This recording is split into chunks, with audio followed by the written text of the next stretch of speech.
News.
Good morning and welcome to Unfiltered Vision News, bringing you the news unfiltered Monday through Friday, 7 to 9 a.m. Eastern. My name is Dr. Ashaki Noni Nichols, and I will be your host. Thank you so much for joining me here this morning on Tell It All Tuesday on Unfiltered Vision News. And let's now get to our Kids Corner. Money can buy happiness. Well, 6-year-old Ryan was about to learn that some things are richer than gold, like kindness and hard work. One bright morning, Ryan's father told him to visit their farmland outside the city. Ryan thought it would be boring, but he had no idea what he was about to discover. At the farm, Ryan met Taro, a kind farmer boy his age. Taro didn't have fancy clothes or toys, but his big smile made Ryan feel strangely happy. Taro showed Ryan how to water the plants and feed the animals. Ryan's soft hands got muddy, but for the first time he felt joy that money couldn't buy. At lunchtime, Ryan saw Taro sharing his small meal with a bird. Ryan realized that being rich wasn't about owning things, it was about sharing from the heart. Before leaving, Ryan gave Taro his smartwatch. Taro smiled and handed him a small plant, saying, "This will grow if you care for it like a friend." Back home, Ryan placed the plant on his window and whispered, "True riches grow when we share." From that day, Ryan's heart bloomed with kindness. True happiness doesn't come from what we own, but from what we give. Sharing makes hearts rich and turns small moments into treasures of kindness. Yes, so remember to share, because as they say, sharing is caring. And with that, let's get into honoring God with our body. So God, please guard our mind and our thoughts. God, help me to fix my thoughts on what is true and honorable and right and pure and lovely and admirable. So I will think about things that are excellent and worthy of praise. God, please protect our ears and help us listen to your voice. God, help me to be quick to listen, slow to speak, and slow to become angry. God, please protect my eyes from sin's damage. God, I make a covenant with my eyes not to look lustfully. God, please speak life over my mouth. God, set a guard over my mouth. Lord, keep watch over the doors of my lips. God, please help my hands to serve generously. God, help me to do good to everyone, and especially to those who belong to our family in the faith. God, please protect my reproductive organs and help me to honor you, God, with purity. God, help me to honor you with my body. And God, please protect my feet as I walk along your path. God, let your word be a lamp for my feet and a light on my path. And if you're joining us here the first time on Unfiltered Vision News, that is a prayer that we say every morning to get our hearts set right for the day. We have a lot of news to get into because today is Tell It All Tuesday. And if you've been with me for a while, you know how I like to get into it. Good morning, Spud. Thank you so much for joining. And Minnesota Feds, thank you so much for reposting stream and joining us this morning. And Spud McKenzie says, Amen. Oh, my goodness. So, again, this is Tell It All Tuesday. Look, I'm just going to preface it with that because we got some stuff to get into. So there were a few videos that I came across on X that I kind of put into my bookmarks. They might be trending, they might not be, but I try to at least tap into some of this. So before we get into talking about what's happening with the conflict, and it's closely going to be becoming a war here pretty soon if we do not take people out of here. Again, Congress hasn't given any money yet.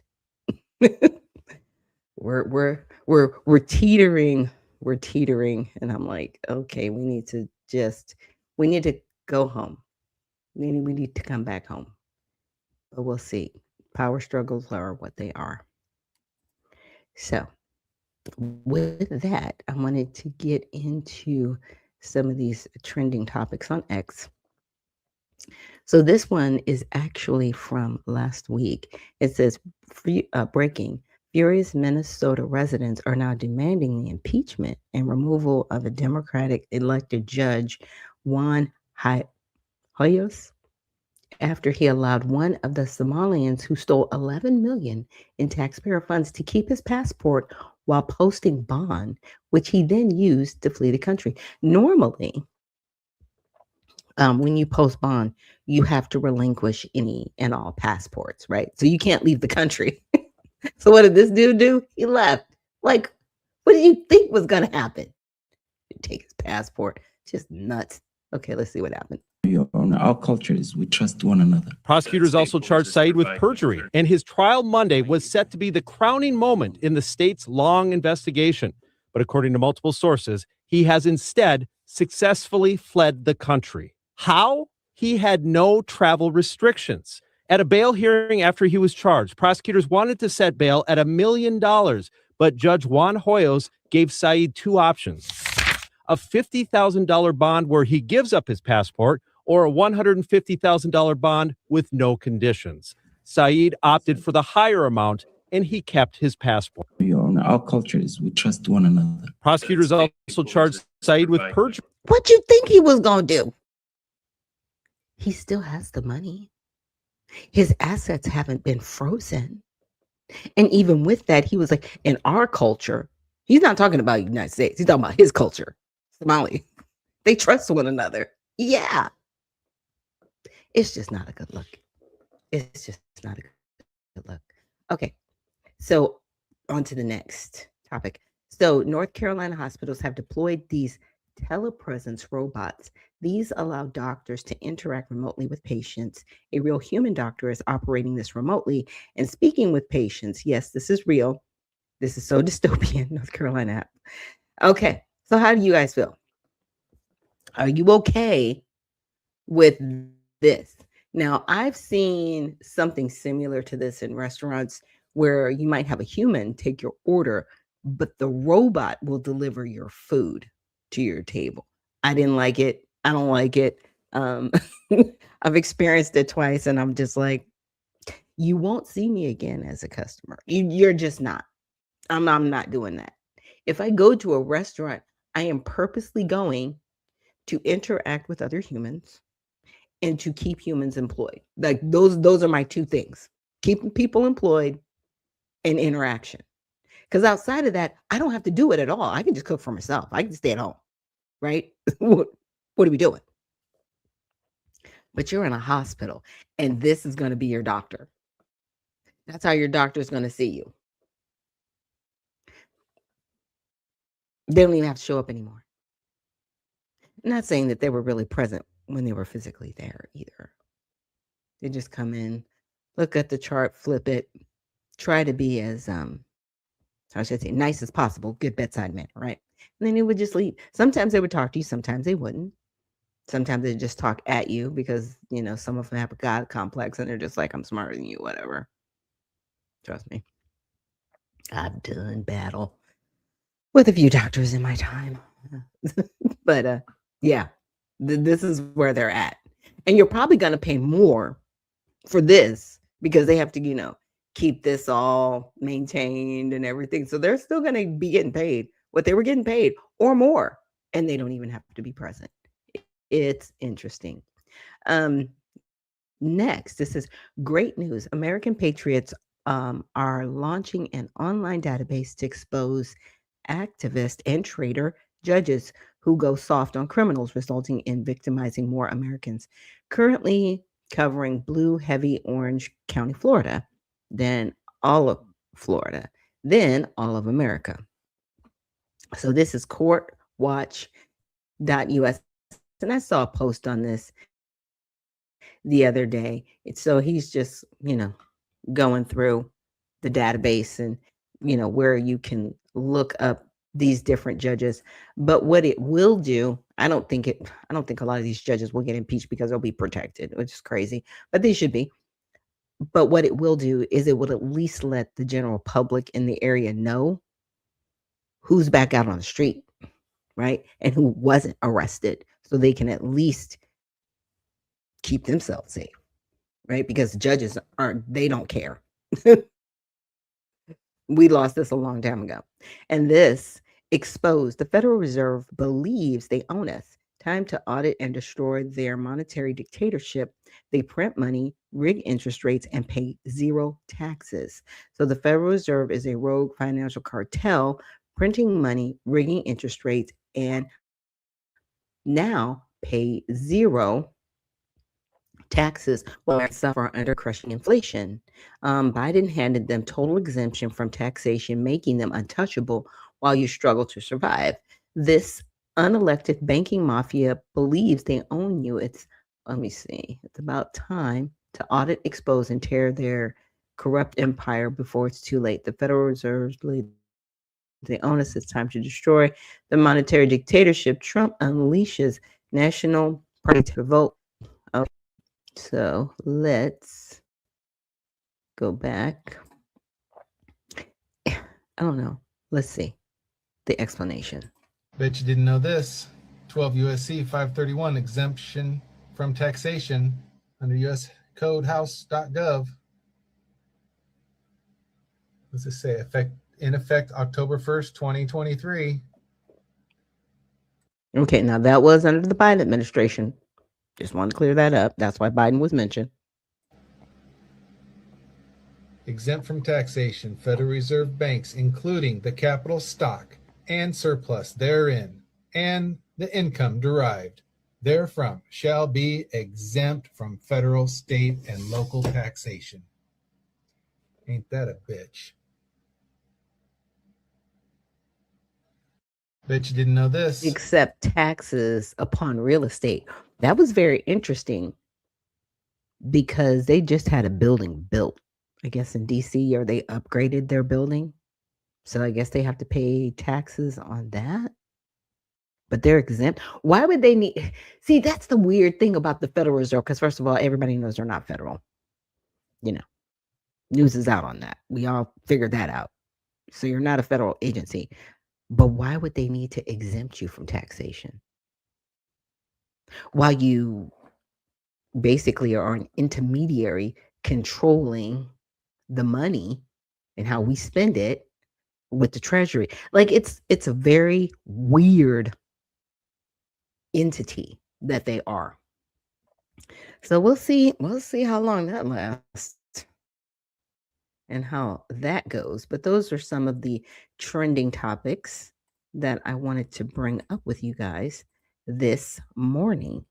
So the next bit of news we're going to get into, and this was something that I kind of had on my mind.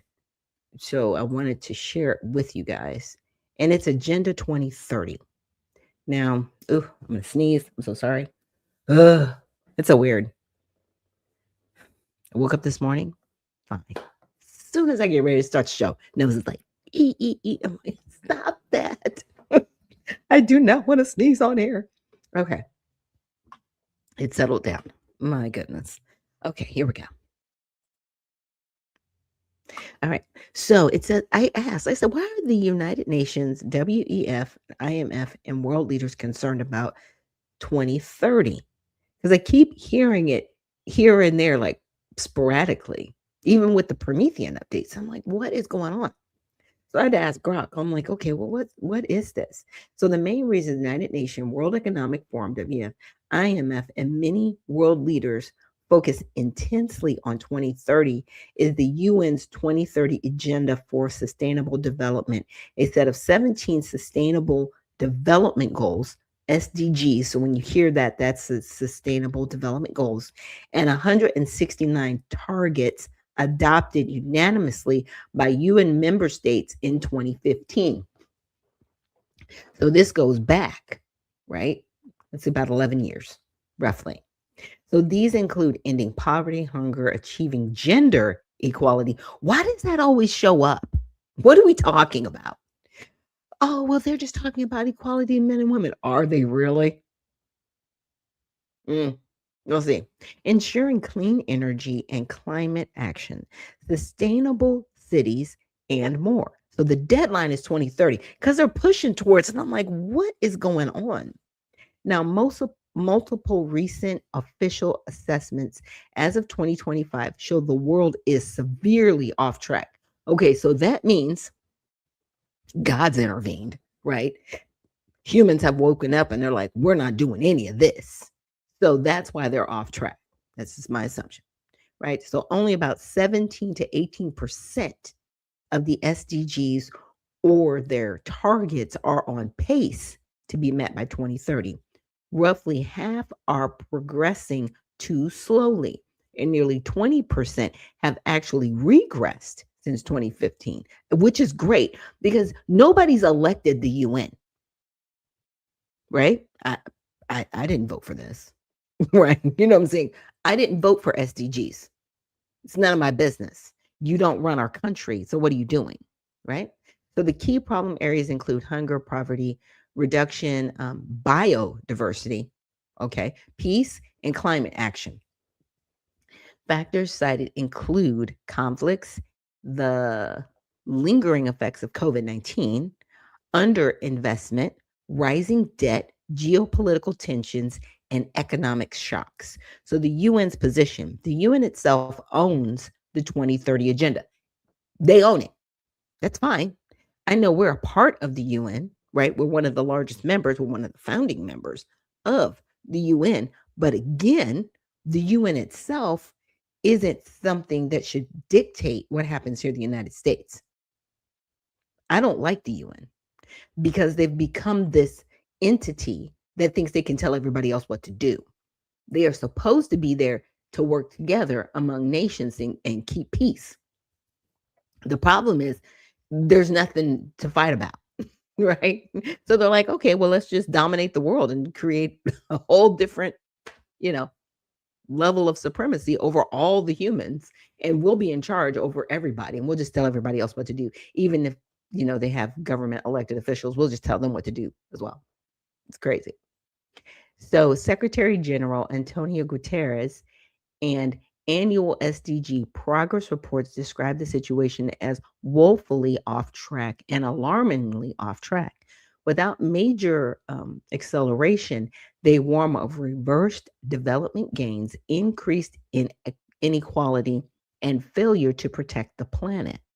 The agenda is framed as a universal plan for people, planet, and prosperity, but progress has been uneven, especially in developing countries, conflict zones, and small island states. So the WEF's involvement, the WEF strongly supports the SDGs and has tied its own initiatives, such as the Great Reset. Now, that was brought up yesterday in the Promethean update, right? Launched in 2020 during COVID to accelerating them. You will own nothing and be happy. Like, that's the Great Reset, y'all. Really? But the great part is it's been put off. Thank goodness. So the WEF reports and events frequently reference 2030 in the context of climate technology, fourth industrial revolution, economic transformation, and global risk. The Global Risk Report highlight compounding threats by 2030 to 2036, including extreme weather, economic fragmentation, geopolitical confrontation, AI disruption, and infrastructure strain. Interesting how they knew all of that in 2020. And that's pretty much where we're at right now, which is weird. No, it's not weird. They had a plan. So they see 2030 as a pivotal year for reshaping capitalism towards stakeholder models that address sustainability and inequality. There's not going to be any sustainability, and there's going to be great inequality because it's going to be the rich and the poor, and that's it. No middle class. You're either rich or you're poor. You can either afford to survive or not. It will be like the Hunger Games. It will be Pan Am and the rest of us in districts. That's just my opinion. So IMF's economic warnings. The IMF integrates SDG support into its work on financial stability, growth, and debt. It has repeatedly warned that achieving the goals is increasingly unlikely due to massive financing gaps, especially in low income countries. High public debt, slowing medium term global growth, projected at its weakest pace in decades, and structural issues like productivity, stagnation, and demographic shifts. Without bold policy changes, the IMF sees risk of lost a lost decade of growth through 2030, macroeconomic instability, and widened inequality. So that means humans are doing better than they want them to do. They still want to drive everybody into a form of debt slavery. This is what that translates to me. They're like, well, everybody's not making as much money as they should, but you still can't own anybody, which is what you want. It's crazy. So, world leaders in broader context, most world leaders endorsed the SDGs and the Paris Climate Agreement. Now, the Paris Climate Agreement is something that Trump got us out of when he was in office the first time. Then Biden put us back in it. And then Trump took us out of it again. Because we're the only ones paying for this. Again, we're the only ones paying for lunch, which sets critical 2030 emissions milestones to limit warming to 1.5 to 2.6 degrees Celsius. Climate science, IPCC, and EP states that global greenhouse gas emissions must fall sharply by 2030, around 28 to 42% from current trajectories, to avoid irreversible damage. Leaders also reference WEF style global risk assessments, which flag economic conflicts, supply chain breakdowns, and technological upheaval as near term threats that intensify by 2030. Now, here's my thing with the climate, and I have a video that I'll play following this. My only issue with that is we are carbon-based life forms.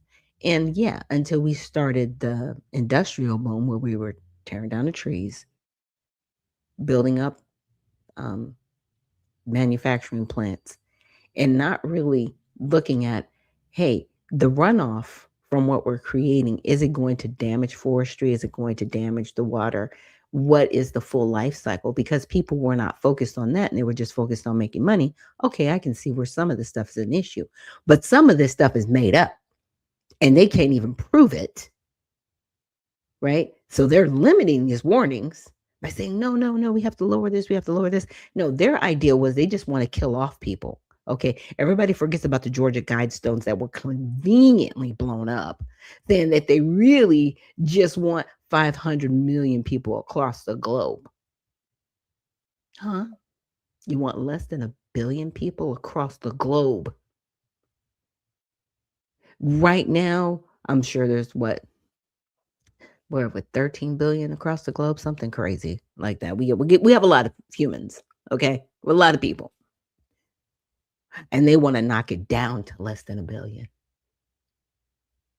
Yeah. What's her name? Jane Goodall. I think she's still alive. She was talking about how, yeah, we need fewer people on the planet. You can just type it in. Who wants fewer people on the planet?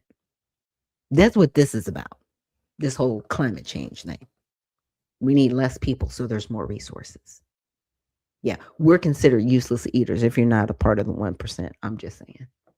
That's their mindset. So in short, the concern is not mysterious.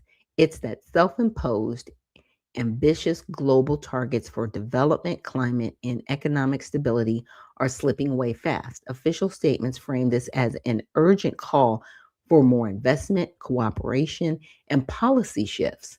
Yeah, see, they need all these countries in alignment with what they're doing so everything falls in place. And the United States has been fighting against this. And there have been other countries fighting against it as well, even though they're in the UN. They're like, we're not doing this to our people. Even the representatives there, when they come back home and they're like, hey, this is what we're going to do at the UN, they're like, no, we're not doing any of that. What is wrong with you? Stop it.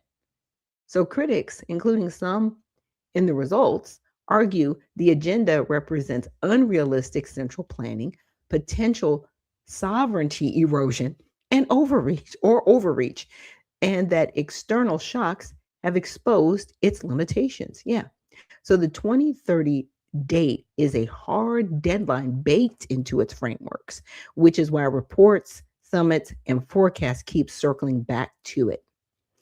If targets are missed, the organizations warn of cascading crises in poverty, food security, climate extremes, and global stability.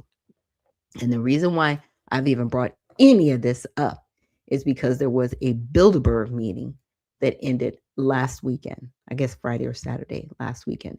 And Bilderberg, similar to Davos, is where, the people that are owners of large organizations and different things, they all get together and talk about what we should do for the world.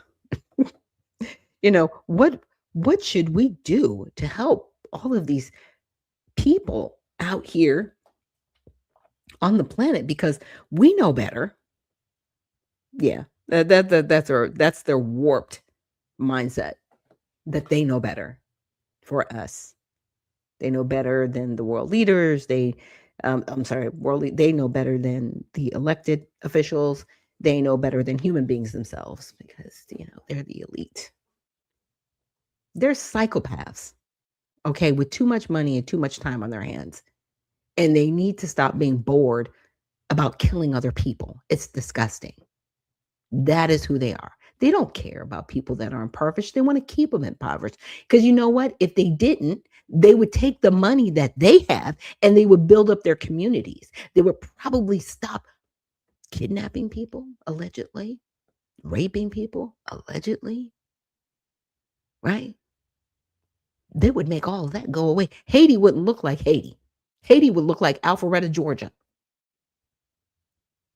And it would be easy to do because billions of dollars have already been sent there. Where's the money? Yeah, it's stuff like that. It's stuff like that. So let's check out one video from a Bandot video that I pulled regarding Bilderberg. I'm not going to play the whole video in all these. I'm not going to play the whole thing, but I'm going to play enough of it to give you an idea of what's going on in these meetings that, again, these are unelected officials. These are just people that, it's almost like a social club. Think of Bilderberg as a country club. You know how George Carlin liked to say, it's a big club and we're not in it? Bilderberg is that. That's what that is. This is Dan Dix here reporting for Press for Truth. It is the final day here at the Bilderberg Conference in Washington, D.C. This thing is ending just as quick as it began, where this confab of some of the world's most powerful and influential people is coming to an end. We're talking about heads of media, heads of finance, military men, AI tech overlords, politicians and royalty have been meeting here behind these closed doors. And interestingly, they've recently put up a big black curtain on the other side of these doors.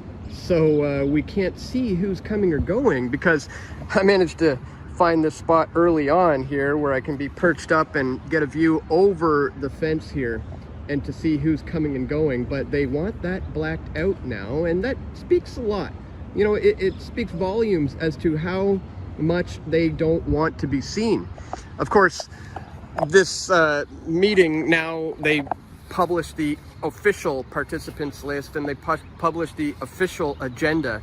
But that's only because we forced their hand at that. They've essentially had to switch tactics to operating just through secrecy in plain sight now.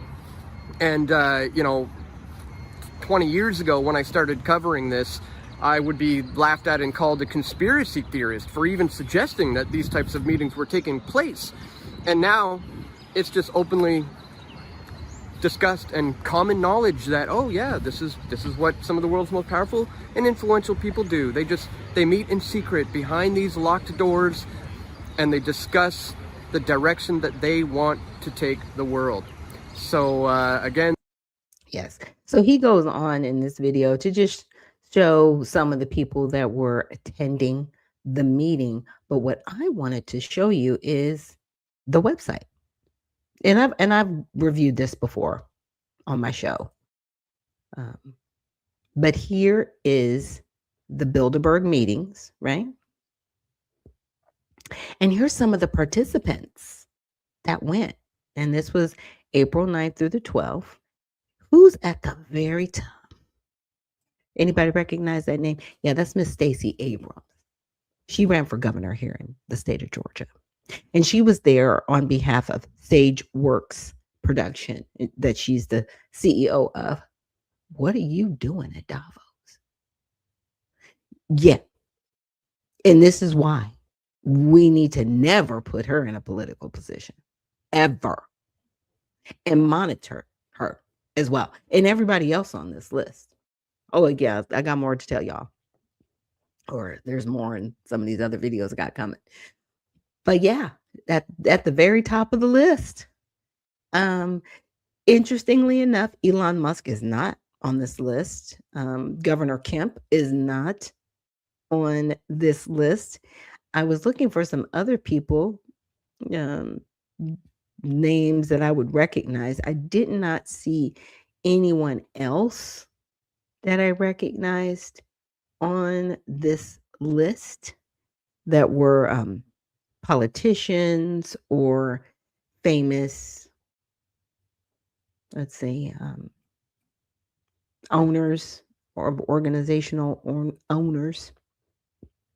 But I'm sure, yeah. So I'm just scrolling through so you guys can see, like, yeah, they are here. And it's out in the open, right? So even though you didn't see them walking around, they're still here on the list. Broad daylight. You can look this up. Anybody. Type in Bilderberg meetings or just Bilderberg. And you can pull up their website and look into any of these individuals here that are on this list. And there's, like I said, there's a few of them from the United States, like Jason Smith. He's a member of Congress. I'm not sure where. Brad Smith, he's the vice chair and president of Microsoft. So Microsoft was present. Let's see, chief policy officer for Coinbase, Friar Shirzad. Terry Sewell. Okay, member of Congress. Yeah, so we have some of our members of Congress there just hanging out at Bilderberg. What are y'all doing? But that's that. Look, here we are. So the 72nd Bilderberg meeting to take place, April 9th through the 12th in Washington, D.C. So that's where the meeting was. It was in D.C. Okay. And diverse group of political leaders and experts from industry, finance, academia, and media have been invited. And you've already seen the participant list. So here are some of the topics that were discussed this year. So AI, Arctic security, China, digital finance, energy diversification, Europe, global trade, the Middle East, Russia, transatlantic, defense, industrial relationship, Ukraine, USA, future of warfare, and the West. You know who I didn't see was on this list? Oh, our president is not on the list. How a meeting gonna happen in your town? How's this meeting gonna happen in the backyard and you're not invited? Okay. I'm just saying. Do we see Jared Kushner on there? He might have been out of town. He might have been doing some stuff. Let's see, Kushner. Nope, he's not invited because it's all alphabetized. JD Vance. Yeah, Vance with a V. Yeah, he wasn't invited either. He was out of town, doing some negotiations or stuff. So he wasn't invited. But yeah, this is what was going on in the backyard in DC. President not invited. But we're discussed. We're not invited. That's trash. In my opinion. And thank you. Let me see. Lunchbox, 8 billion people worldwide. Thank you so much for looking that up. I appreciate you. And Uncle Coldwater says, can you spell the name of that meeting? Oh, Bilderberg, right here. It is Bilderberg, Bilderberg. But it's not build the way we would spell build, right? Build. It's Bilderberg. Yeah, Bilderberg, 72nd meeting. And Cajun Lady says, more like diverse creatures. Yes. And good morning, Cajun Lady. Thank you so much for joining us. And Sincerely Lawless, thank you so much for joining us here this morning and reposting the stream. Y'all, it is wild. Again, how you going to have a meeting in DC and president's not invited? But we're discussed. We're on the menu. And why is Stacey Abrams there? Like, she was at Davos. She's Bilderberg. How did they own you like that? That's my question. It's just gross. Again, there's some things to me that are just gross and some things you shouldn't be a part of, because why are you a part of it? Because these are not helpful people. These are hurtful people.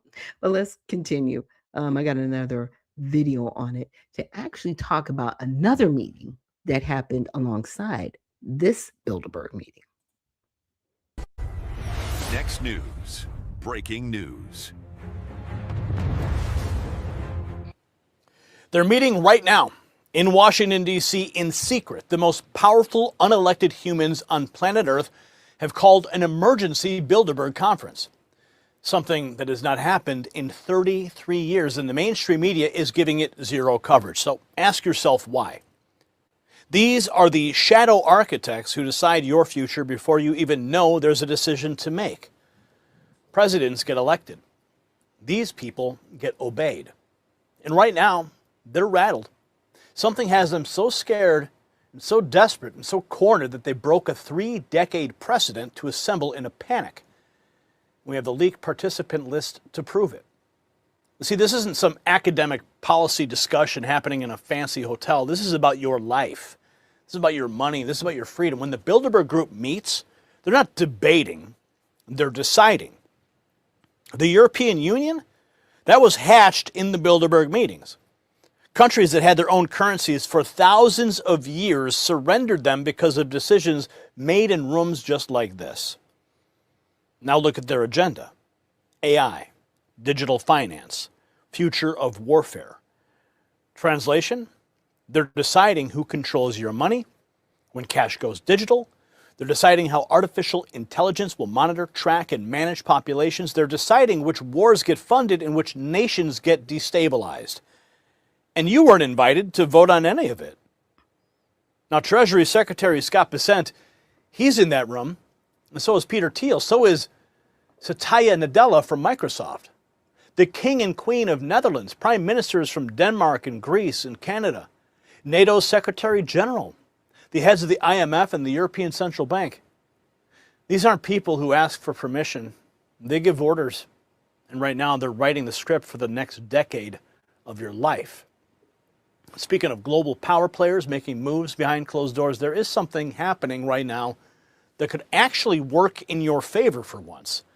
This breaking news from the White House. They just announced over $30 billion to secure America's critical mineral supply chain. And they named a specific Alaskan project as a key strategic asset for U.S. mineral independence. You see, I've been to the Vizsla copper drilling site myself. I've seen it with my own eyes. And what's happening right now is bigger than most people realize. See, President Trump just unveiled Project Vault, a $12 billion strategic minerals reserve designed to stockpile essential resources and keep America from being dependent on China for the minerals that power everything, from military equipment to electric vehicles.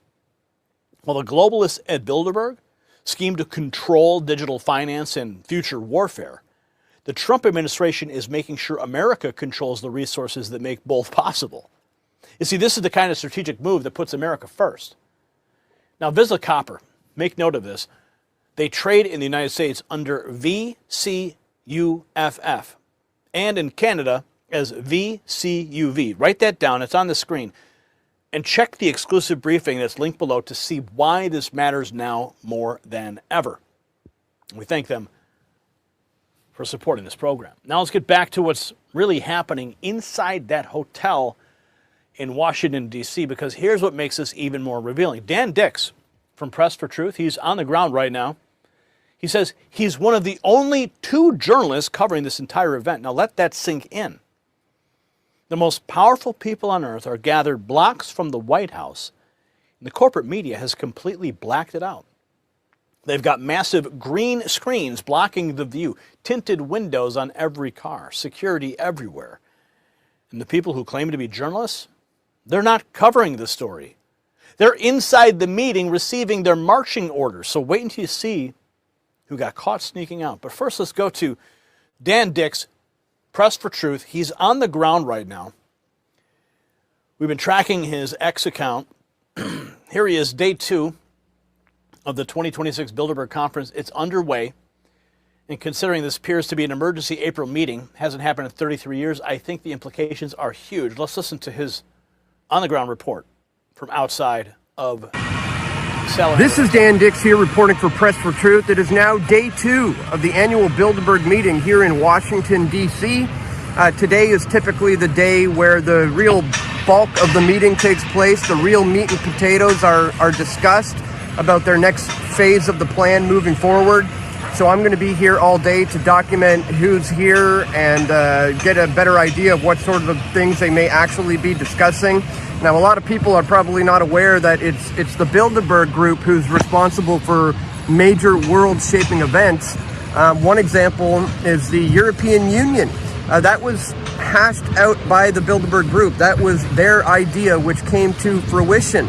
This concept of all these countries in Europe giving up their national sovereignty, and many of them relinquishing their own currency. Some of them who've had them for thousands of years gave that up in favor of the euro.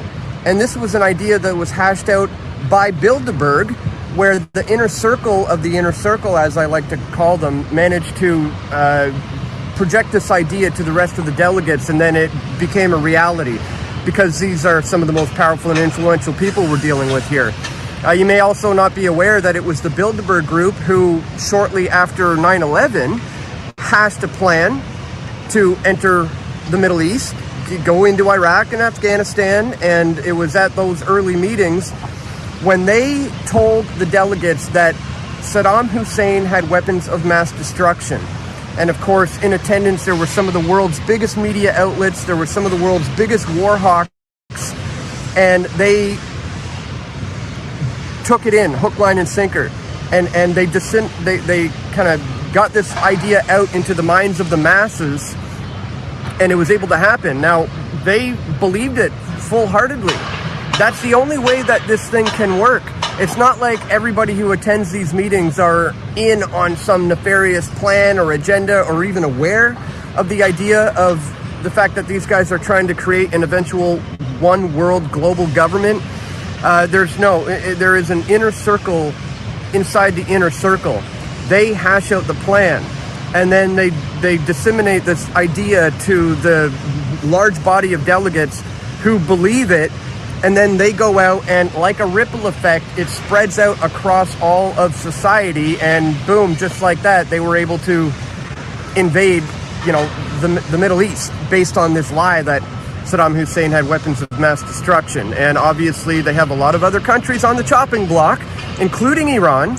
And so now it begs the question, when we have major media outlets in here again, we have like the Secretary of War, we have the Secretary General of NATO, who are now meeting in this, what seems to be an emergency April meeting in the midst of Donald Trump's epic fury.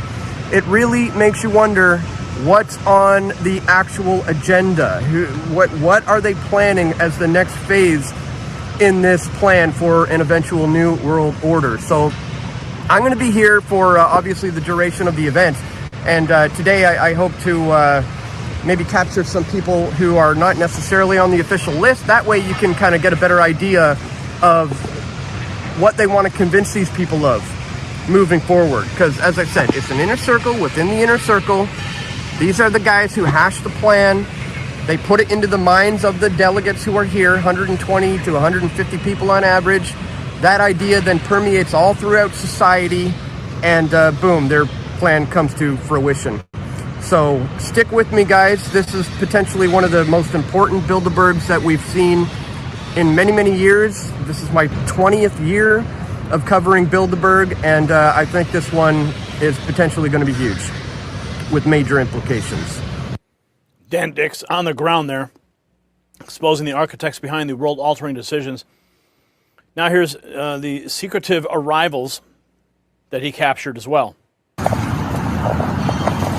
Hey there, guys. Dan Dix here reporting for Press for Truth. I'm here right out front of the Bilderberg Hotel. This is actually the side where all the cars are pulling in and out. As you can see, they got the huge green screen to block the view of me and Josh, the only other journalist here covering Bilderberg. It's just the two of us at this point. And the cars are essentially rolling in right here. Here we got one right here. Let's see who we got here.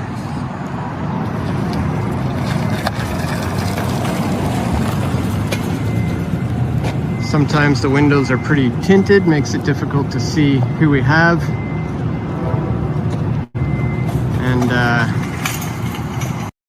And my thing is, if there's nothing wrong with this, why are y'all so secretive? I mean, technically they're out in the open, right? They got the website. We can see the names of the people that we know are on this list or attending. I didn't see Pete Hegseth's name on that list. Sorry. I didn't see him on the list. Secretary of War, Mr. Hegseth, because that that's who he is. He's not on the list. He's not. But apparently he was there. So let's continue. But still, we very well may get a good chance to identify some of these people and potentially clear up any discrepancies from anybody who may be in attendance here and who are not on the official participants list. Because if you've been watching my coverage for a number of years here, you'll know that that's exactly what happens here sometimes. There are some high-profile people who aren't officially publicized to be here, and then they are here. So we're going to be here for the remainder of the day, and we'll see who we can capture heading in to the Bilderberg Hotel here in Washington, D.C. After witnessing the clandestine arrivals, now with a full list, here we have participant list has been leaked. Washington, D.C. Co-chairs, President Institut Montaigne, Henry de Castries of France, Marie Jose Kravis of the USA, from the Museum of Modern Art, Stacey Abrams, oh my goodness, Sageworks Productions, Marco Oliveira and Applebaum from The Atlantic, Murray Auchincloss from Great Britain, Jose Manuel Barrasso. We have Valerie Budson from France, Carolyn Berg, Treasury Secretary Scott Bessent of the United States, International Energy Agency Executive Director Faith Birol, Harold Boll of Belgium, the CEO of Sofina, Peter Bosek Borge Brende of Norway, the President and CEO of the World Economic Forum. How nice. Helen Budliger, State Secretary for Economic Affairs, Roland Busch, President and CEO of Siemens, Nadia Calvino, President of the European Investment Bank, Aro Quintel, the Chair of the Normit Group. Let's see if we can get a better shot here. Prime Minister Mark Carney of Canada, member of the House of Lords, Camilla Cavendish of Great Britain, Minister of Public Expenditure for Infrastructure of Ireland, Jack Chambers, Francois-Philippe Champagne, Minister of Finance and National Revenue of Canada, Jeppe Christensen, Patrick Coulson, Jack Clark. The list goes on and on. This is apparently a confidential list, but that's only part of it. This is actually 4 pages. And you can see here even more. I mean, the list goes on and on. Let me see if I can just pop any names here that just come out at me. What I'll do for you guys, I'll repost this on my X account if you want to see it, or you can just go to Dan Dix on X and you can see it directly. But the list, Mark Rutte of the Secretary General of NATO, Eric Schmidt. Remember him, right? Let's see here. Who else is here? Peter Thiel. He's on the list. So I'm going to go ahead and repost this right now. You can find this right there on Next News Network's X account. Make sure you follow Dan Dix as well if you have. Yeah, and I will definitely give you guys the link so you can watch the rest of this video. Now, this next video I want to get into, this is Alex Jones talking about the Bilderberg Group in 2009. And the reason why I wanted to play it is because some of the things that he was saying back then have actually come to fruition now. Good, yeah, I'm feeling alright, baby. I'ma have the best fucking night of my life. 9/11 Truth up in Canada, up in Montreal, and he found out there was a conference called the New World Order, and he sent us the documents for it. They put out press releases, and I was familiar with the group. I'd read about it in SPP documents that we'd gotten through FOIA acts. The International Economic Forum of the Americas, Conference of Montreal, Adapting to a New World Order, 15th Annual Conference, Hilton, Montreal, Bonaventure Hotel, 8 to the 11th. So this ran through Thursday, ended Friday.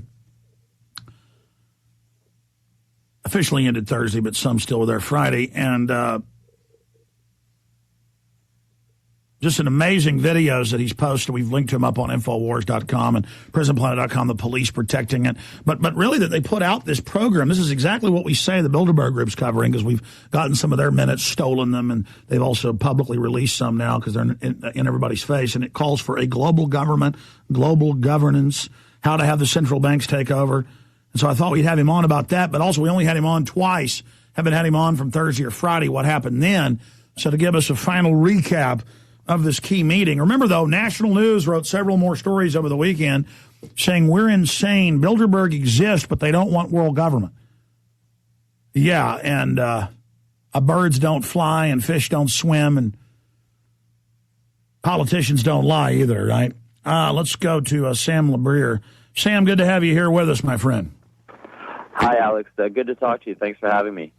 Good to have you, Sam. Okay, recap the key of what was being covered there, who you saw, and all the new big developments that unfolded. Well, one big thing that we learned about the conference is that it used to be done by invitation only, exactly like the Bilderberg meetings.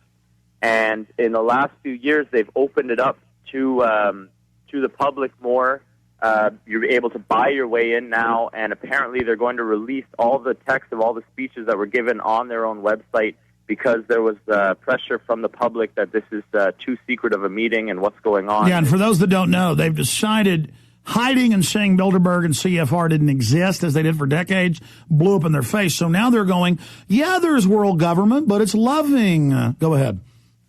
Yeah, so we're still waiting to see those documents on the website, and we'll let you know. We'll keep in touch about that. They're still not up. The big thing on Wednesday was Madeleine Albright's speech, which was called The Americas and the New World Order. Now, when we were interviewing people that were coming out and asked them what she talked about, a lot of them said her speech was actually very boring, and she didn't talk about anything in particular.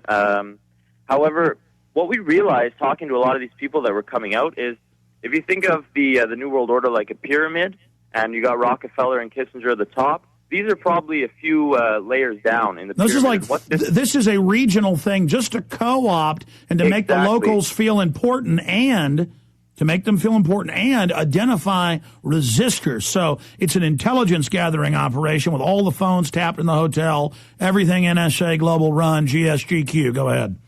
Right, exactly. It's basically propagandizing the local elites to get them on board with the agenda.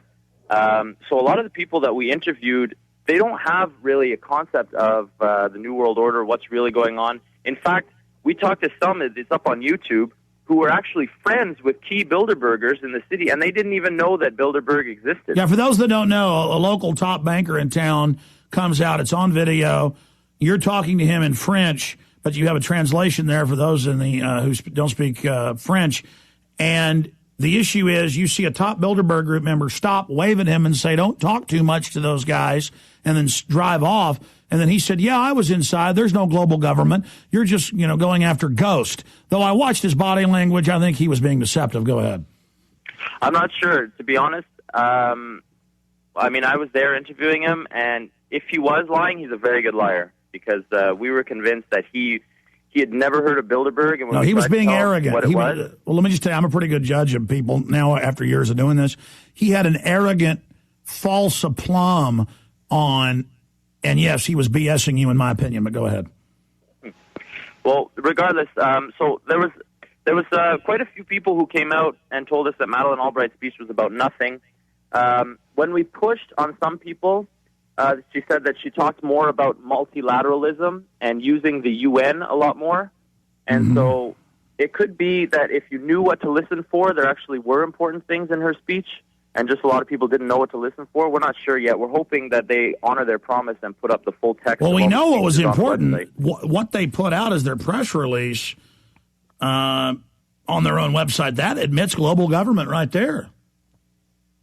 Yeah, towards. Yeah, so Alex was talking about this back in 2009. Okay?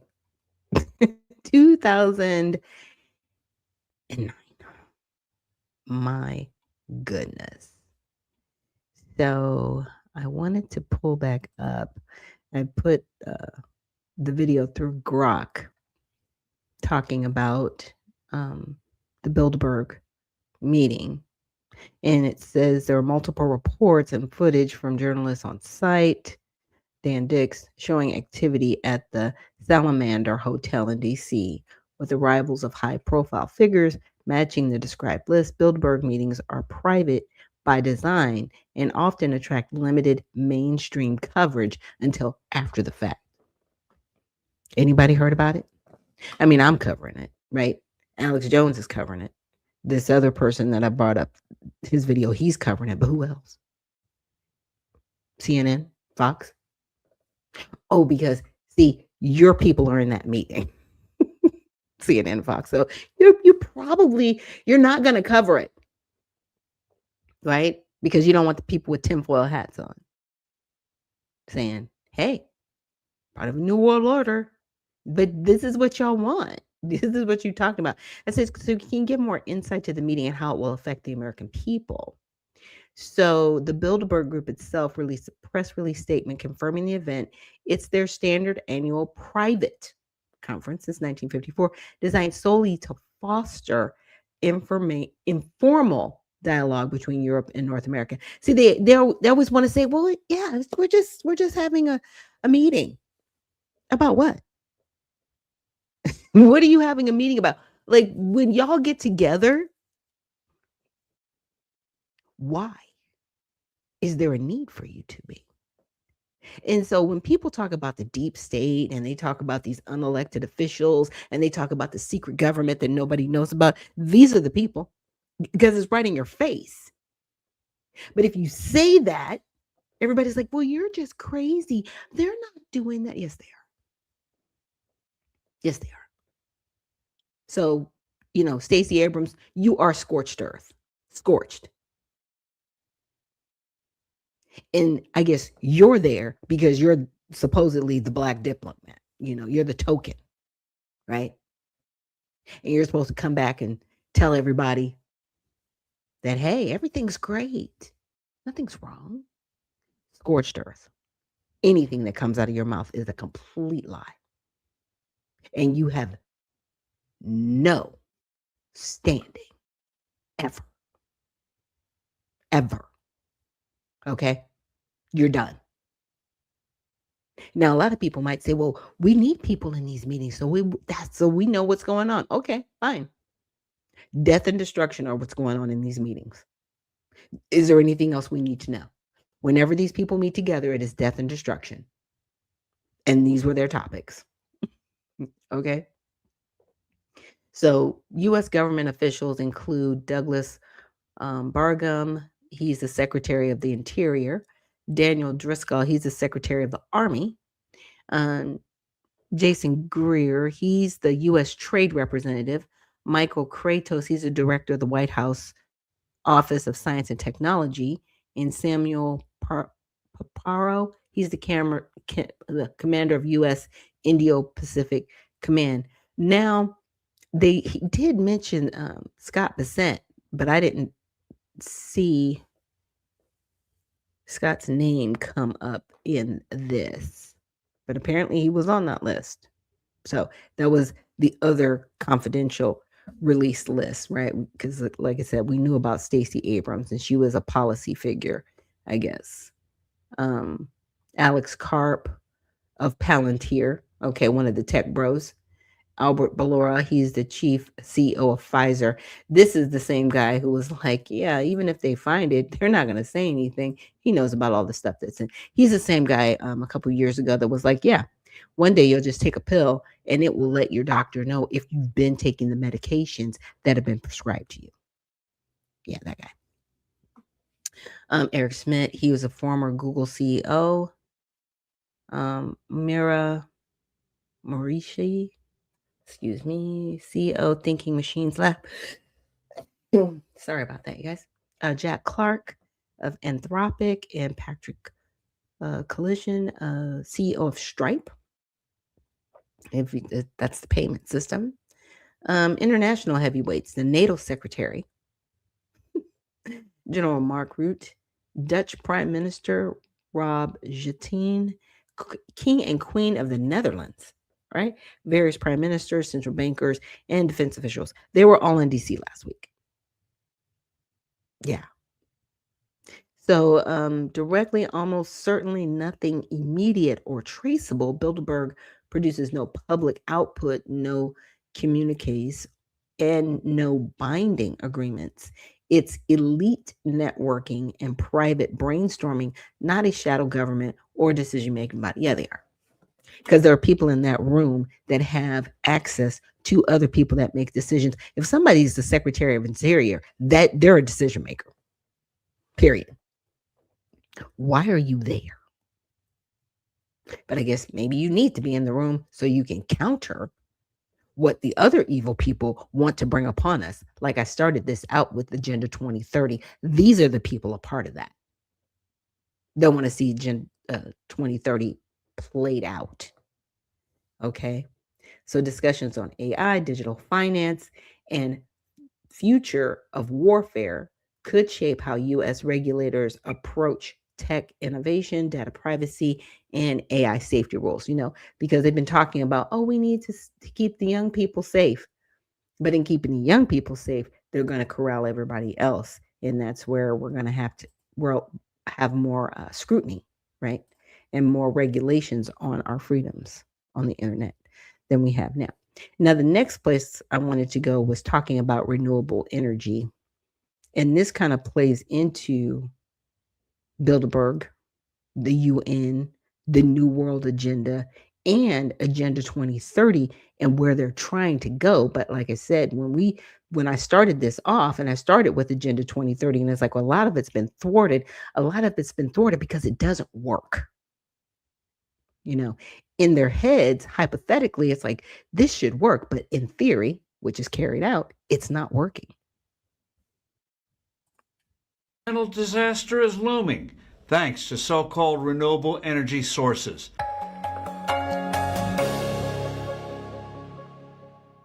Hello, I'm Steve Forbes, and this is What's Ahead, where you get the insights you need to better navigate these turbulent times. The massive push in this century for alternatives to fossil fuels, mainly windmills and solar panels, has been one of the greatest follies in human history. The cost of these alleged renewables in the last 25 years exceeds $10 trillion, and the results politically and economically have been appalling. The money spent and the regulations imposed have wreaked havoc on European economies. German and British energy costs, for instance, are 2 to 3 times those of the U.S. These artificially imposed burdens are a key factor for the miserable growth rates in the EU. Stagnant economies have fueled the ominous rise of extremist political parties in Germany and elsewhere. The Iran war has graphically exposed how ludicrous this whole renewal push has been. Despite all those solar panels and turbines, global oil use has risen by almost a third, and per capita consumption has remained about the same since the turn of the 21st century. Mark Mills, an incisive energy expert and technologist, recently observed, quote, "The world is more dependent on oil now than when the grand and expensive energy transition experiment began," end quote. Ponder for a moment the immense opportunity costs this folly has imposed. Imagine if those trillions of dollars had gone into new products, new services, new medical devices, new cures for diseases, and of course, more oil and gas production, and the development of nuclear power, which is the ultimate clean energy source. Thankfully, Uncle Sam never bought into this foolishness on the scale so many other nations did. Now, another cost of this foolishness will be coming due and can be summed up in the title of a report from the National Center for Energy Analytics, the NCEA, a nonprofit founded and headed by Mark Mills. Quote, "Who pays when wind turbines and solar panels wear out? A hidden energy liability." What has largely been ignored with these renewables is they aren't immortal and will need to be replaced. That's easier said than done, and the environmental implications are not pleasant. The foundation of a typical wind turbine is deep, as much as 30 feet. Each turbine is encased in 2,500 tons of reinforced concrete. Imagine trying to deal with that. Among other challenges are those blades made up of unrecyclable plastic. In fact, a couple of typical wind farms have more unrecyclable plastics than all the plastic straws and plastic cups in the world put together. Typically, governments have been ostriches with heads in the sand concerning this. With closed coal mines and shut down oil and gas drilling sites, governments have some form of decommissioning requirements. To find out the state of things in the U.S., the NCEA brought on Curtis Shube, Executive Director of the Council to Modernize Governments, to conduct a survey of the states to see what rules and regulations each one of them has on the books concerning the decommissioning of wind and solar facilities. Grades were given. No surprise, 2/3 of the states flunked. This is a sharp contrast with the processes most states have involving fossil fuel facilities. Another non-surprise, the federal government, which has jurisdiction for offshore wind installations, gets a failing grade as well. Cleaning up worn-out renewable sites will also cost tens of billions of dollars. From start to finish, these renewables are not only not replacing fossil fuels, but are also turning out to have done no overall good for the environment. I'm Steve Forbes. Thanks for listening. Okay. But when I read to you guys what they're trying to do with Agenda 2030, what kept coming up? We need to lower the carbon and we need to have more renewable energy. That's not working.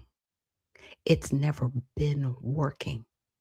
But they've invested trillions of dollars and have brainwashed us. What are you doing? Because you don't care. Look, at the end of the day, they don't care. Now, I want to also, before we take a quick break, I want to touch on OPEC, because people are not talking about OPEC and how it's moving, how it works, right? Why hasn't anybody brought it up during this conflict at all? At all. So here's a quick video on what OPEC is. OPEC is the Organization of the Petroleum Exporting Countries. It was formed in 1960 by 5 oil exporting countries and has grown to include 9 more nations. The reason? 1960 was a time of a globalizing oil market. Demand was growing, but oil-producing countries weren't the ones benefiting. Global production and price was controlled by 7 Western oil companies. That's where OPEC came in. Its goal was to give power back to the nations who had the oil the world desperately wanted. Their plan was to regulate supply and to manipulate prices. In other words, become a cartel. Member countries meet every 2 years to set production quotas. The lower the quotas, the higher the price for oil-consuming countries. In its early days, OPEC did not have a lot of influence on prices. But in 1973, OPEC introduced an oil embargo. The crude price quadrupled. Some countries were forced to ration gasoline. At the time, OPEC accounted for about half of global oil supply. OPEC lost some influence in the 1980s. High oil prices meant people were switching to alternative fuel, non-OPEC production increased, and a global recession saw demand for oil decrease. By 1986, the price crashed. Over the next 3 decades, the price of oil continued to fluctuate for a number of different reasons, despite OPEC's attempts to control it. OPEC's influence has dwindled. It now represents less than a third of the market share. Add to that the increase of non-OPEC nations to the oil market, like Canada and the US. Recently, OPEC said it would restrain output to boost prices. That would be the first production cut since 2008. But there are doubts that OPEC could even accomplish that. Okay. Now that video was from about roughly 7 years ago. But again, the reason why I bring it up is because, yeah, even though they only represent a third, that's still influence. It's still influence. They're not completely gone. We're not completely independent of them here in the U.S. I'm really grateful that the Keystone Pipeline was reopened, because it was opened during Trump's first administration. Then Biden shut it down, which lost like 10,000 jobs or something like that. Well, Trump reopened it last year. This is why he keeps saying we're not as dependent on the oil that's going on over here in the Strait of Hormuz. And you wonder, like, why are we over there then? Why are we messing with these people? Because he's trying to make friends in a weird way. Anyway, he's trying to make friends. So now, going back to OPEC, it's a cartel. Now, we know how we deal with RICOs and cartels over in the United States. They break them up, right? Do they really? Or do they allow them? Well, let's see. They are major oil-producing nations that coordinates production levels to influence global oil supply and prices. Remember this. Since 1960, they've been doing it. So, how is OPEC is impacting current gas prices as of April? So right now, global oil prices are elevated. Brent crude is at $103 to $113 per barrel as of mid-April. And U.S. regular gasoline averages around $14 to $4.59 per gallon nationally, near 3 to 4 year highs and roughly $1 higher than last year's average. So, the geopolitical shock, the ongoing US Iran conflict has disrupted oil flows through the Strait of Hormuz. This has created a massive supply shortfall. Estimates range from millions of barrels per day lost. Now, OPEC's response, they are gradually increasing production, a second month of modest hikes, right? 206,000 barrels per day starting in May, and drawn from earlier voluntary cuts. Earlier, they had raised quotas by 2.9 million BPD through 2025, but paused further increases in Q1 of 2026. So the net effect, these small increases act as a buffer against even sharper price spikes, but they're not big enough to offset the Middle East disruptions or strong spring travel demand. Crude oil makes up 50 to 60% of the price you pay at the pump.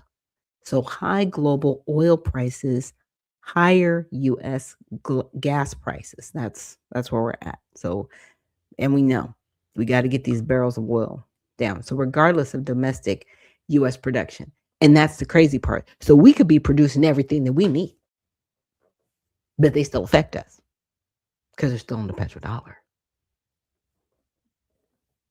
Yeah. It's like, when are we need a win here. We need a win.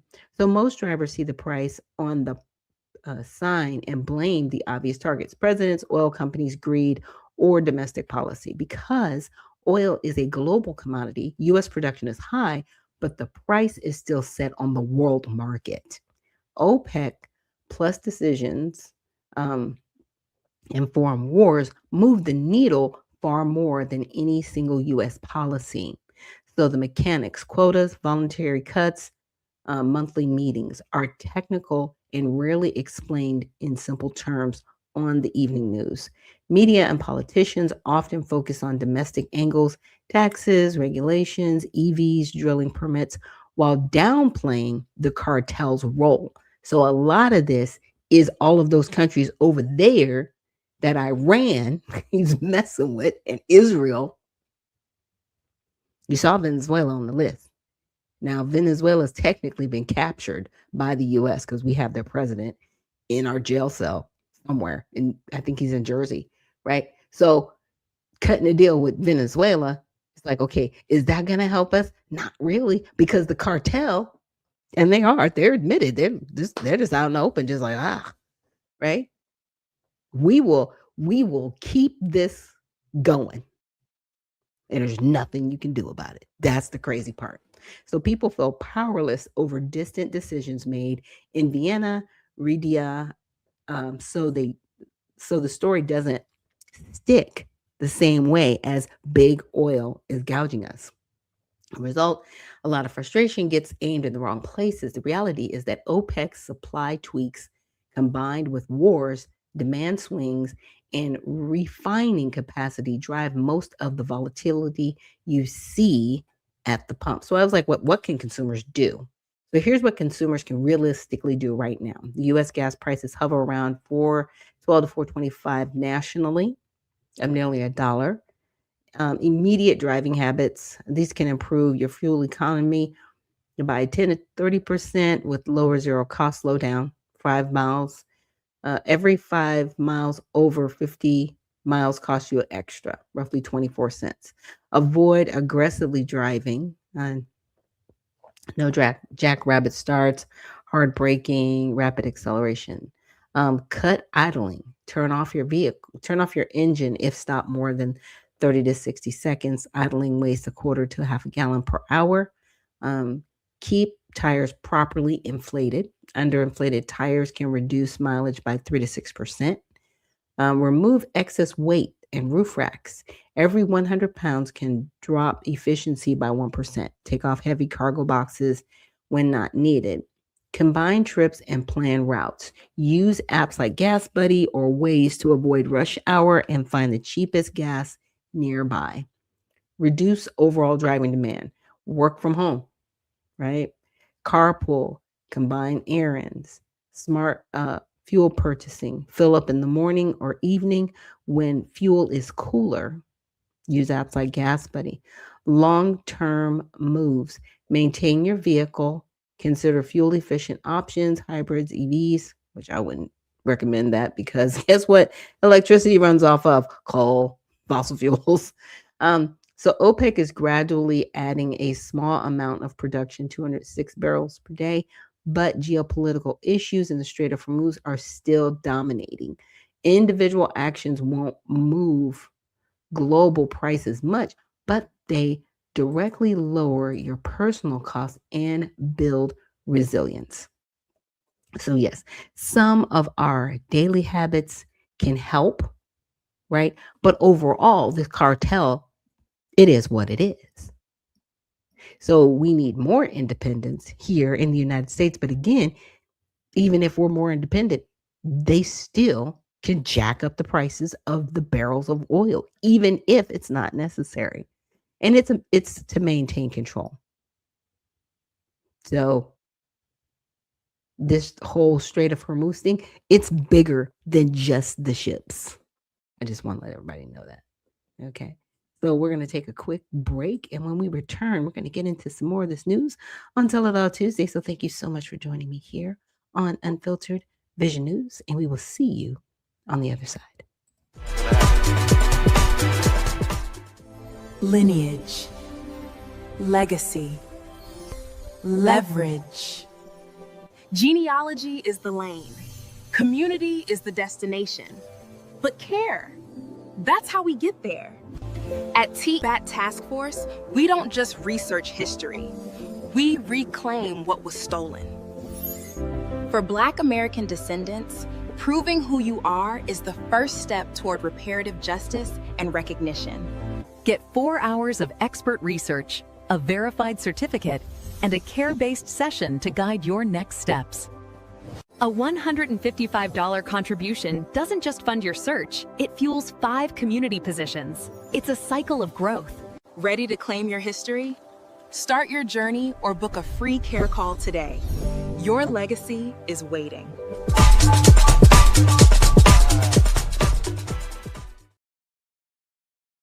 And we are back. Thank you so much for joining me here on Unfiltered Vision News, bringing you the news unfiltered Monday through Friday, 7 to 9 a.m. Eastern. My name is Dr. Ashaki Noni Nichols, and I will be your host. And this is Tell It All Tuesday. So the next piece of news that I want to get into, I'm not going to play the whole video, but some of it, is where Amazon may be shutting down. Now, this is in New York. Now, I don't know if you guys remember a few years back with Representative Cortez. She kind of drove them away. The Amazon warehouse drove away thousands of jobs from New York City. So then there's a delivery service for Amazon that has grown, that has been helpful to the city. But they're, by policy, trying to shut that down now. So let's check this out. New York City, and they're going to close their warehouses once this new law passes. On Thursday. The legislation called the Delivery Protection Act, introduced by Council Member Tiffany Caban, would force companies like Amazon to directly employ all of their drivers instead of using contractors. It would also require the smaller companies Amazon uses to get packages to their final destination called delivery. Because see, right now with people, let's just call it what it is. It's the gig economy, right? People can gig and be 1099, right? And actually lower their taxable income, because if they're independent, they can actually pay less in taxes because they are considered a business. They want to take away that, and they want to put the tax burden on Amazon. So Amazon's paying more in taxes, not only just to do business there, but also taxing those employees so they get that money directly. Socialism does not work for people who need jobs. Socialism is only good for people that have money or the people that are in government that can be a burden to the actual citizens. Delivery service partners, or DSPs, to be licensed with the city. This is big news because it's going to force Amazon to do things in a way that doesn't work with its business model, eliminating thousands of jobs. Meanwhile, some DSP owners are pushing back against the bill. What this bill does for me is actually closes and shut down my business. It takes the 150 people that work for me and puts them out of work. That's terrible. This actually impacts everyone's life by passing this bill. While well-intended, the outcome is not good for the city. It's going to be a disaster. Employees. It's not good for the customers at the end of the day either, because it's going to slow down their packages or potentially raise the cost of getting their packages. Right. City Council says that, Amazon would be essentially forced to hire the employees that are going to lose their jobs as a result of the DSPs going away, but there is no level of certainty that they will be rehired. And so what happens first and foremost is a direct impact of the people that we've hired so far losing their job entirely and then being at the mercy of being possibly maybe rehired. Amazon submitting written testimony for the hearing. The online retail giant saying in part the legislation would be threatening the small businesses that deliver to customers, putting the jobs of their more than 5,000 employees at risk, and forcing us to consider relocating delivery operations outside of the city. This would likely mean slower and more expensive delivery, deteriorating the experience for millions of customers in New York City. Amazon also inviting city council members to visit the delivery stations to see firsthand what it's like before they vote on the bill. The bill does have majority support within the city council, and the next step is for the city council speaker. Okay, if this thing has support, what that means is that it's probably going to pass, because how do we expect a city run by a bunch of socialists with a communist mayor not to take the side of the people against Amazon? But who are the people who are going to lose their jobs? News 12's Ashaki Dennis spoke to the people making sure your packages get to you on time. These are the guys that are going to lose their jobs. Good morning, good morning. You might have seen Tommy Gorman delivering your packages around Brooklyn. Ladies, how we doing? He's one of more than 100 riders rolling out of the Red Hook Amazon delivery station twice a day like clockwork. Drive safe, have a great day. On a four-wheel electric, they deliver thousands of packages across Red Hook and the downtown Brooklyn area. It's nice to be outside. I mean, the winter was a little cold, but I'm Irish.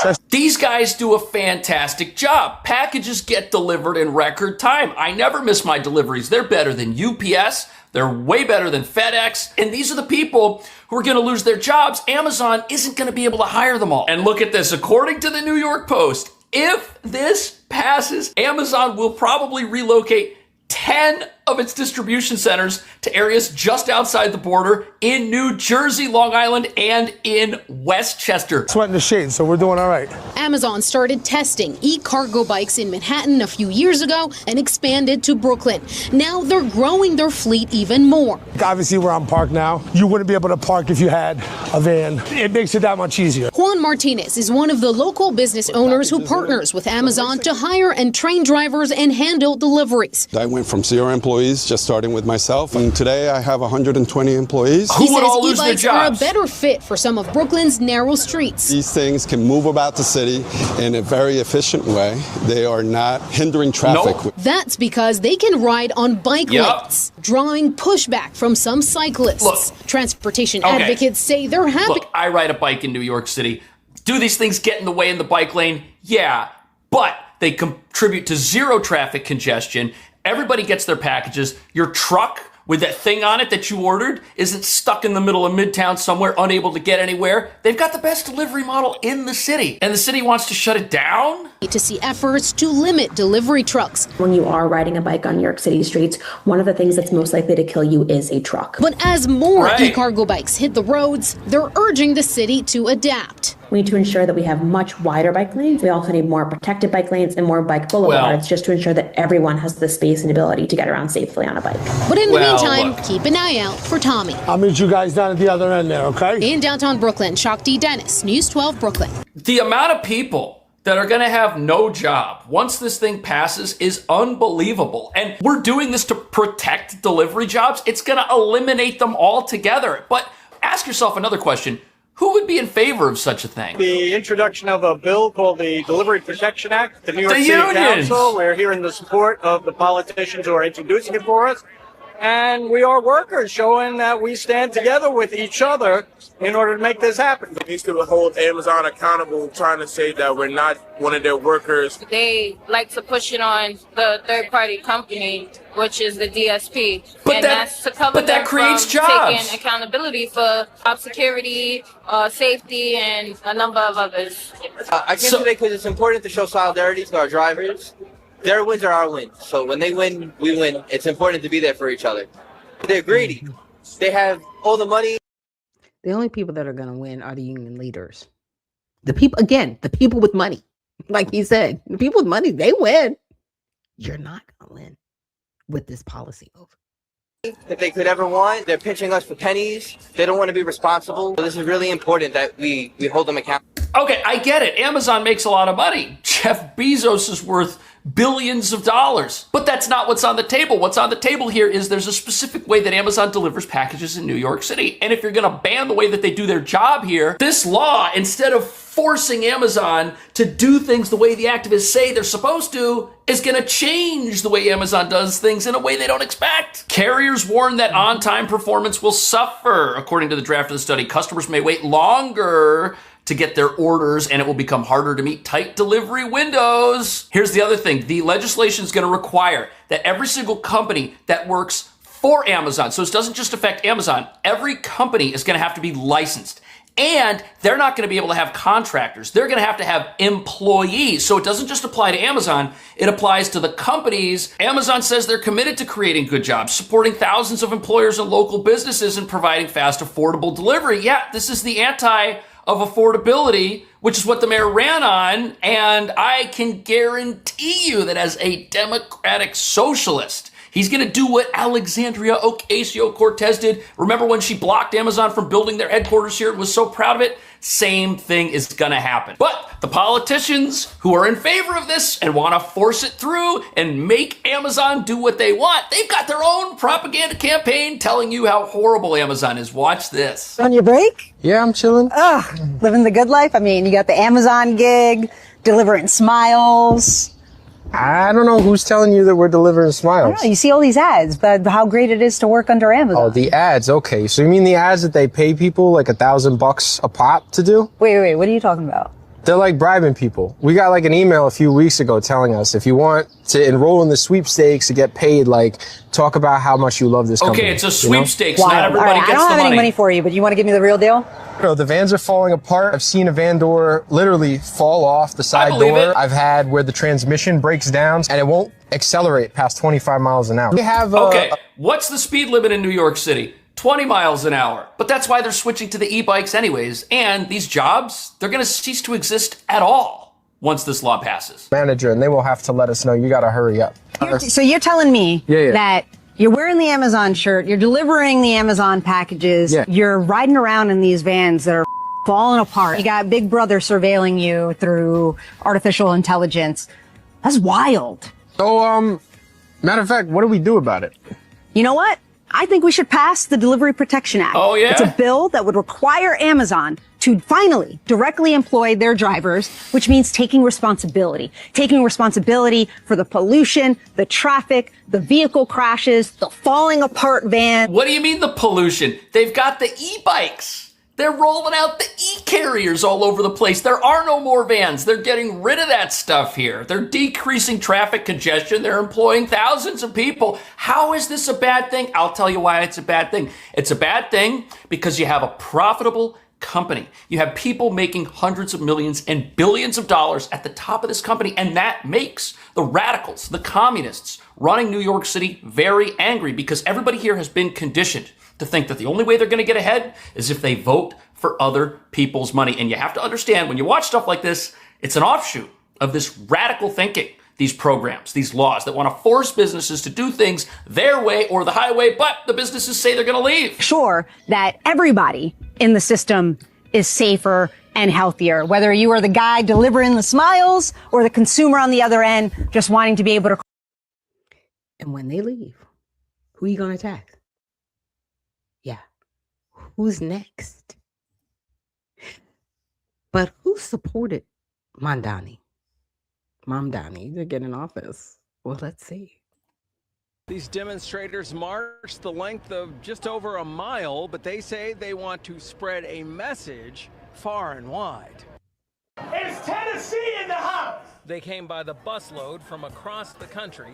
I came in from Norfolk, Virginia. The pebble was dropped in Washington, D.C. She's a Washingtonian who was at the first March on Washington exactly 62 years ago. At that event back then, New Yorkers showed up in droves. Now, others joined New Yorkers here for what's called the March on Wall Street.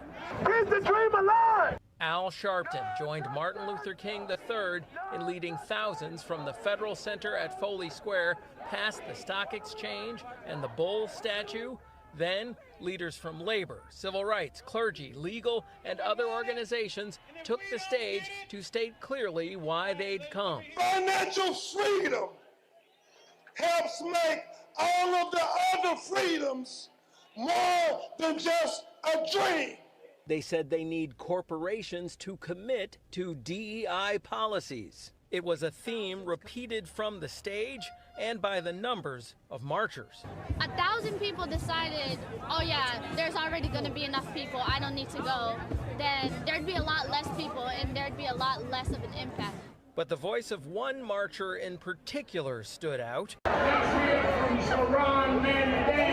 Sharpton introduced the Democratic Party nominee after pointing out that the other mayoral candidates did not attend. I just took attendance. When I was going to school in Brownsville, they took attendance every day.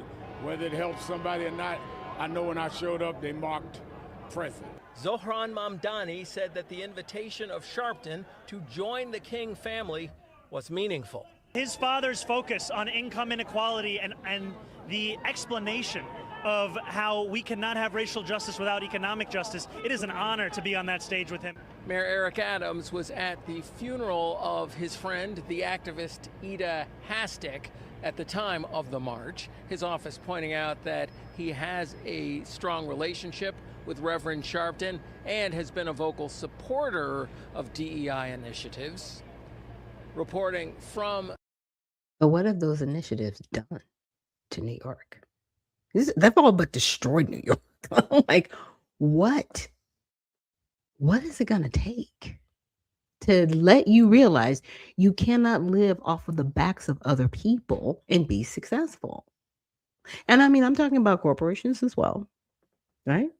Like I said, there are corporations, they are addicted to what I consider slave wages. We talked about it yesterday. If somebody is here illegally and you can pay them $10 under the table as opposed to paying somebody $20 who's an American, you're going to pay the $10. And you're going to do it you're doing it ad nauseum because there's no consequences. Okay? Yeah, there needs to be consequences for people that are hired here illegally. There needs to be consequences for people here illegally. Once they're removed, the numbers change.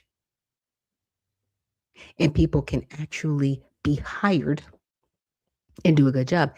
Now, what New York is considering with Amazon is like, okay, you're just going to force people to be hired. Okay, you're going to force this company to be a better. If they are a horrible company, guess what's going to happen? People are not going to use their services and they will live and die on their own. That's what capitalism is about. If people don't like your services, you will not have the customers, they will not deal with you, and you will lose revenue. But you cannot force companies to move the way you want to through policy. And when you do that and they move just right over your border into another city, that city is going to get the taxable income that you're no longer going to get. So you really haven't thought this through. And you're going to tax people more to have their things delivered for free. Anyways, so there's another video that I want to play. And this is about Mayor Mamdani. This man has not even been in office 6 months. We're just into the second quarter. It's just April 14th. We are 14 days into the second quarter. You're not going to know these numbers, right, until July, because that's, quarters are behind. Like we won't know about first quarter pretty much until probably like the end of April, May. Like what first quarter, what actually his policies that he's put in place, what effect they're having on the city yet. But let's check this out.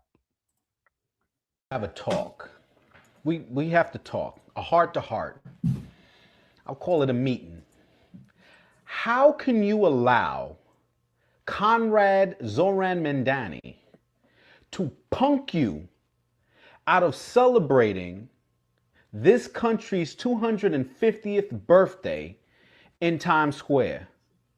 Meanwhile, his friends, you know who I'm talking about, can sit there and pray several times out of the day.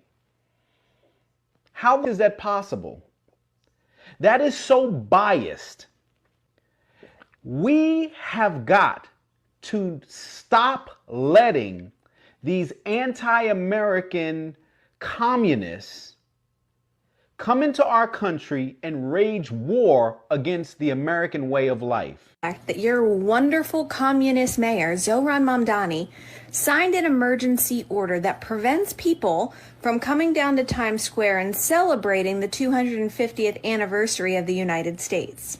Times Square, a ball drop is planned to celebrate America's 250th birthday. But thanks to Mayor Mamdani's emergency order denying permits during the World Cup, the public isn't invited to attend. Say what? So our famous communist won't allow people to come up and see and celebrate 250th years for the U.S. He needs to go.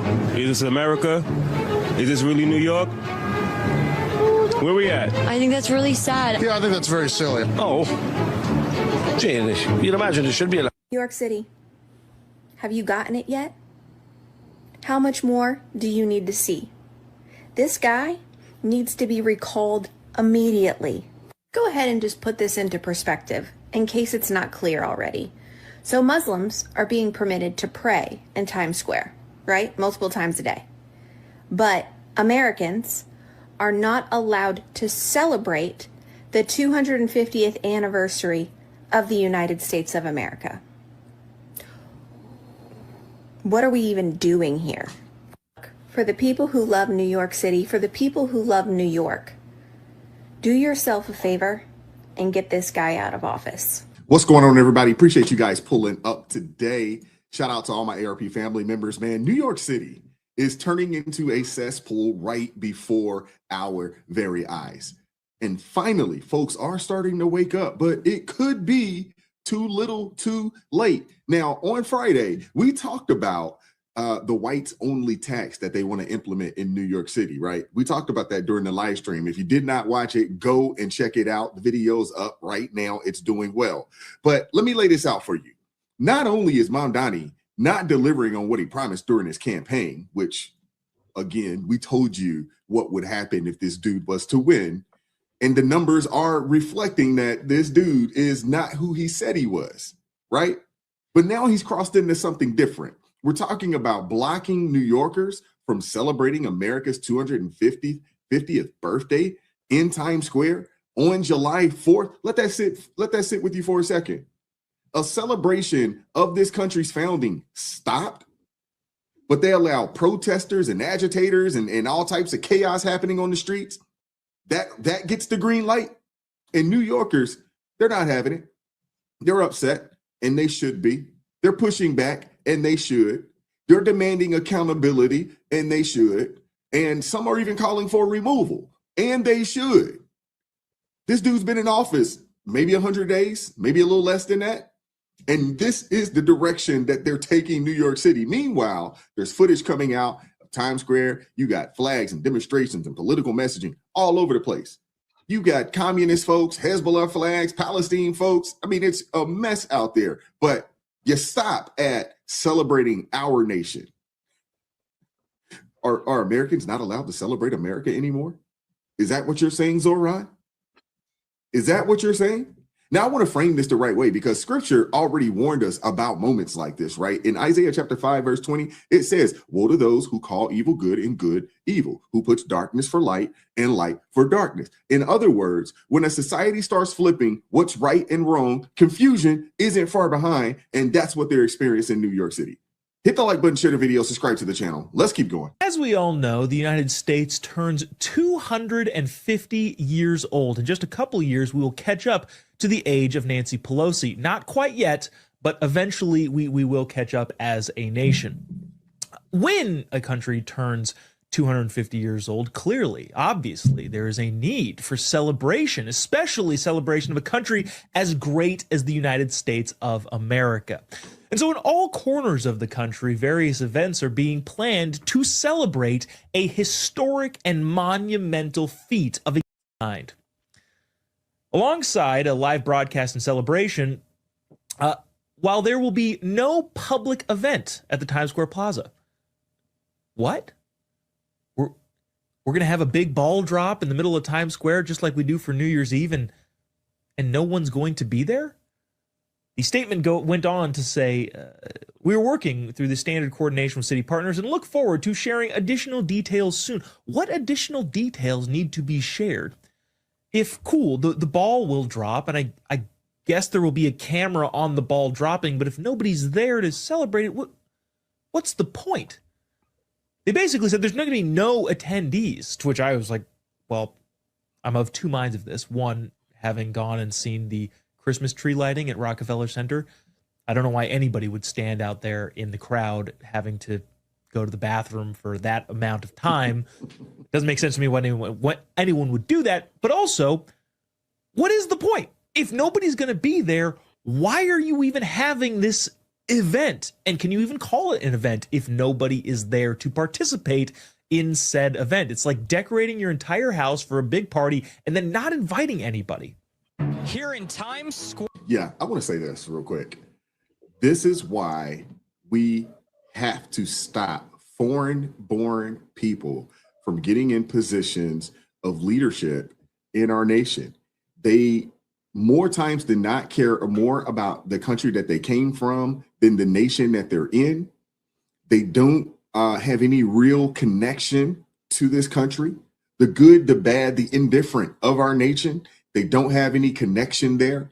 Their lineage doesn't go back 2, 3, 4, 5 generations. It's really frustrating that we have foreign-born people in our government, and they're in every aspect. They're in like 42 states. A few of them are mayors. A multitude of them are representatives, in our Congress.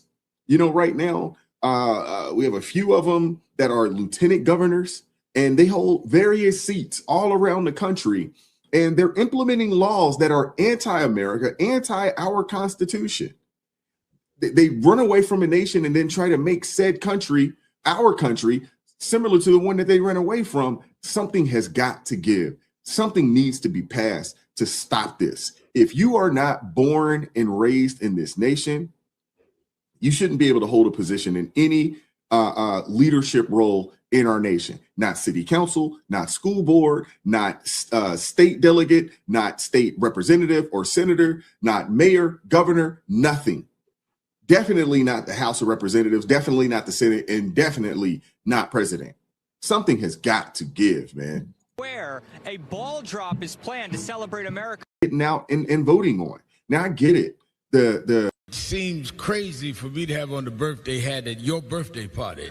Anniversary of the country, July 4th. This is what I want to get better than this guy. Seriously, anybody. And that's being showcased on a daily basis.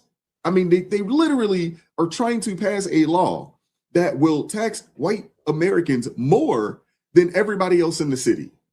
Let's just call that what it is. That's not, sometimes it's like, oh, that's reverse racism. No, that's just racism. Let's just call it what it is. That is just discrimination. It ain't reverse nothing. It's just racism. It's just discrimination.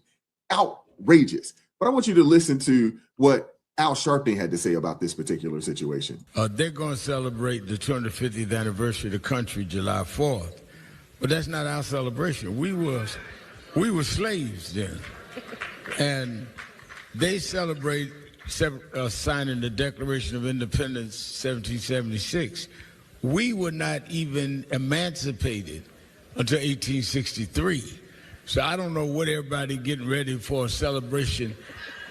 That it seems crazy. And this is the same man who supported putting Mondani in office. So of course he's going to be like, no. Okay. All right, Al.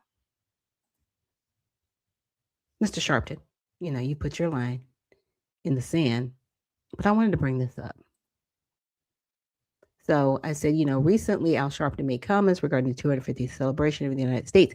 Can you give me a timeline from 1776 to 1863 and highlight the contributions made by Black Americans in spite of prejudice, discriminations, and racism? Okay.